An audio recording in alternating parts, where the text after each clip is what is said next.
What's up everybody, I'm Josh Elkin and today I'm making shrimp toast. But what else am I gonna do? Well, that's easy. Shrimp toast BLT.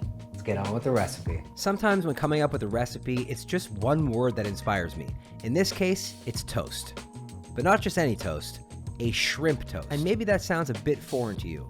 Foreign in terms of concept, but not so foreign in terms of flavor.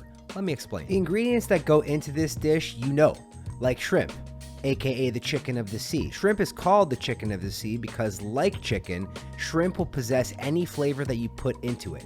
In this case, I'm adding some celery, green onions, a little bit of garlic, some sesame oil, and for that added crunch, some water chestnut. All of these ingredients get put into a food processor and blended. Once the flavor base is combined, then I'm gonna add the shrimp. And when I add the shrimp, I'm gonna pulse it all together to create a consistent paste. This is gonna be used to put on top of some white toast. Back to the inspiration. Shrimp toast on its own is a delicious snack. It's crunchy, it's super flavorful, there's all sorts of umami and texture, but when I hear that, I think, what kind of shrimp-based sandwich can I make? And then a light bulb goes off. When coming up with this recipe, I didn't want to take away from the actual shrimp flavor and the shrimp texture. So I'm thinking to myself, what is a really common ingredient that will lend itself well to this shrimp toast?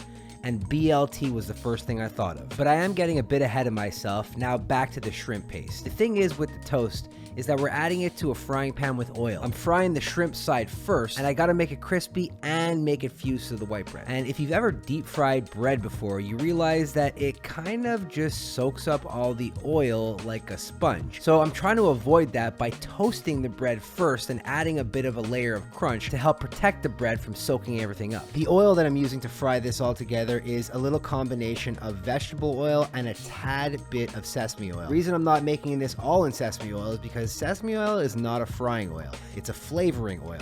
So I'm using that to flavor the vegetable oil, which in itself is a frying oil. And the key here is a shallow fry, enough for the oil to cook the shrimp, get the shrimp crispy, but also start crisping the toast. Now back to the reason that I toasted it in the first place is it's gonna give it a protective layer. Make sure that all that oil doesn't just turn into a hot sponge, because if that happened and we ate it, then you get third-degree burns on your mouth, and no one wants that. Now, as you guys saw, I put a lot of flavor into this shrimp toast, and on its own, it's gonna be delicious. My experience, and probably yours too, you can never go wrong with a dipping sauce. So, I'm making a custom cocktail sauce.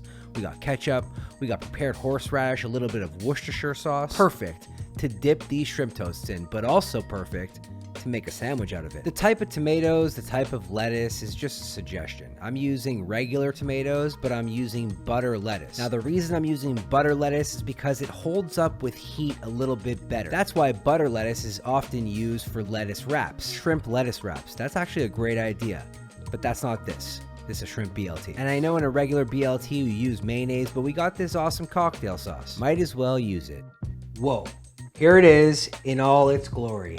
Shrimp toast and some homemade cocktail sauce. This recipe is good for a lot of different reasons. One, the amount of flavor that's inside this shrimp paste is unmatched.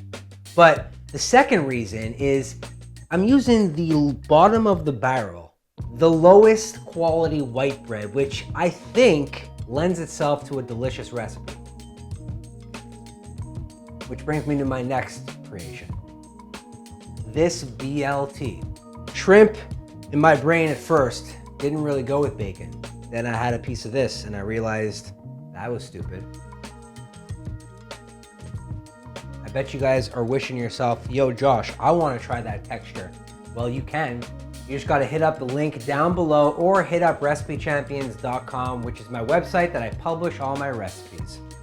I got this shrimp toast to eat, or is it a spilt? I'll see you later. Bye.